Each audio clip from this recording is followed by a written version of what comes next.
Hi everyone, it's Justin from Learning to Read. In this video, I'm going to talk about the importance of sight words. Sometimes they're also referred to as high-frequency words. And these types of words are really crucial, and I want you to understand what they are and why they're so important. So let's get right into the video. Sight words are these words that are, they're smaller words, one-syllable words that are, most of them are kind of meaningless. Examples of them are like and, the, but, for, to, is, these types of words. And if you think about it like the word the, it doesn't really have a meaning. It's sort of like, I mean, you can look up the definition in the dictionary for sure, but you don't really get a mental image of the word the, as opposed to like if I were to say noun or verb like dog or jump. You sort of, like the way you think about them is you get a mental image of them. But not necessarily with these words. Despite that, despite the fact that most of them are, meaningless, they have a very important significance, and they're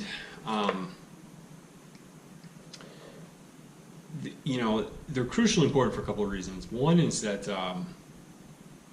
you don't really need to read them. Like, kids don't need to go through decoding strategies or phonetic strategies to sound them out or to chunk them. They should just be able to see them and know them with a little bit of practice and exposure to them and being able to hear them, like reading with them. It shouldn't take like the, how many times is the word the going to come up in a book? They only need to hear it and see it a couple times. They need to see it and hear it paired together. And like, it's not going to take long. And the other thing is that, like I said, one of the terms for these words is high frequency because they come up so often. They sort of dominate any written page, these words. When I was in college, a professor gave me a book, Classrooms That Work, They Can All Read and Write, and it's by Patricia Cunningham and Richard Allington. I don't know much about Patricia Cunningham, but I know enough about Richard Allington to know that he really knows what he's talking about. He has a lot of accolades in the field of reading development, and is very well accredited and very well distinguished. He knows what he's talking about. And what these authors said in this book was basically in the English language there are 120 words that are going to make up half of the words you read and write. So on any given page, for every 100 words, 50 of them are going to be these sight words, basically is what it boils down to. If you think about that, 120 words is going to help decode. If they can just know these words, and they don't have to read them, they just know them, and if they just get repeated exposure to them, they'll be able to unlock or decode half of what they read on any given page. So it's an efficient way to tackle reading. So, and like I said before, that's going to come up so often and so many times that they shouldn't have to read that. You shouldn't have to ever phonetically teach the word the, and, but. Okay, they just need a little bit of exposure, hearing it and seeing it, and they'll know what that word is. So, what does that mean to you? And how does this benefit you at all? Well, what you want to do is, now that you know this information, when you're getting ready to read with your child or print to them, you want to look through it and see how many words are sight words. There needs to be a high percentage of words that are sight words that'll help them read faster. Not faster, but like they'll progress through reading development at a quicker pace if they can master these 120 sight words. I'll leave a list in the description box of some companies and organizations have like their own set of sight words, which ones are most important. They're all basically the same. And you can see in the video behind me I have examples of these words. But you just you just need to look at these lists a couple times to understand they're shorter words, maybe one syllable, maybe two, sometimes two syllables. They're usually meaningless. They're not a noun or a verb. And you're going to see them, and they come up a lot even in your speech. I mean, you can see them on paper, on print, but also just think about your speech, like these really common words that you use all the time.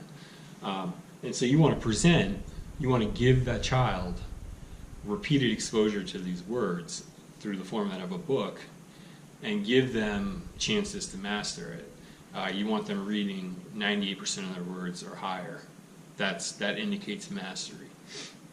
You want them to be reading 98% of their words correctly. So out of every 100 words, they can't get more than 2 incorrectly, or it won't be considered mastery. But they really need to master, once they master these sight words, it's going to help them progress faster and more efficiently through their reading. And to me, that's common sense. But not for everybody. When I was a teacher, I had a couple students who weren't where they should be in their reading, and there was no sign or indication of a disability. And when I would sit down with the parents and talk with them during report card conferences, the one common thread I found between all of these few students was their parents would tell me, and they knew, they would say, yeah, I know so-and-so's behind in their reading, and to sort of help that, we've been challenging them by giving them difficult books to read. And see, I know the difference. I know better because I research this and I study it. It's my job, but I can understand how parents sort of have that thought logic and think that would help. But you need to really master these sight words first, and then work your way up to the bigger words. So when you're looking through a book and you want to read with your kid, basically, the less they can read, sort of I don't want to say poor, but the less their reading ability, the more sight words you want. And as they master those sight words and become more fluent in their reading, you can look for books that are a little more challenging and have those bigger words, those contractions, those compound words, words with longer suffixes and prefixes.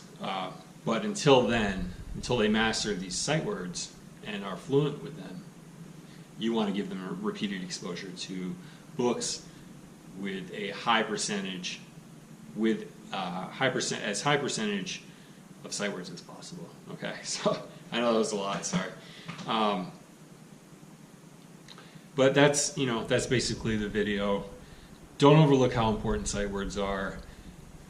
You have to pay attention when you're reading with your kid. First of all, there's no wrong way to read with your kid, but if we're talking about making reading as efficient as possible, you want to present to them as many sight words as possible, repeated exposures to them, and allow them an opportunity to master them. And remember, you need to, while you're reading, you want to point to each word, and so you're pairing a sound with a visual, and so that they understand that what you're saying, there's a reason why you're saying what you're saying, and it's these patterns of words.